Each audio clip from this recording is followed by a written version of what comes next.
Jay Leno has one of the most impressive car collections in the world, but there's one brand he'll never own: Ferrari. But do you know why? Jay Leno is a Hollywood icon, but to automotive enthusiasts, it's his incredible stewardship of notable cars and motorcycles that makes him so special. From Baker Electrics to steam cars to the McLaren F1, Leno has just about everything anyone could ever want to drive. One brand that doesn't have a place in his garage, though, is none other than Ferrari. And now he's set the record straight as to why. Jay Leno really dislikes the experience of buying a Ferrari, citing the old-school practice of making a new Ferrari buyer purchase multiple lesser cars to gain access to one of the flagship stallions. It's such a problem that the experience he equates it to is a bit extreme. It's like rich guys that go to a dominatrix. "Oh, she kicked the crap out of me. It was fantastic. That's great." Some guys like that.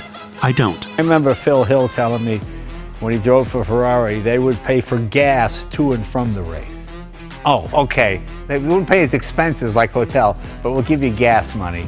It was like horrible. And he was world champion. So you're in good company. You're in good company. That's not to say that he doesn't like the products of the Italian marque. They're excellent cars. I just saw the SF90. I just never liked dealing with the dealers. He goes on to talk about how good his experience with other brands has been. McLaren, notably one of his favorites, once talked him away from a $20,000 carbon braking package because it wouldn't benefit his driving style.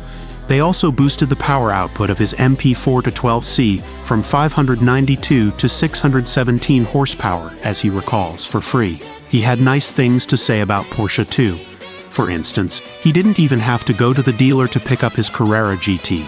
It, along with a jacket, a book about the car itself, and some stationery, all came together. That's my favorite thing about Porsche. You know, whenever I watch these shootouts, you know, with car and driver, road and track, the only ones that get driven hard are Corvette and Porsche.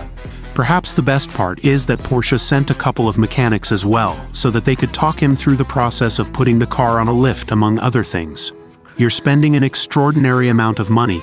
You should be made to feel like a customer, Leno says, before poking at the practice of taking the car back to Ferrari after a couple of years to get a certificate of authenticity from them.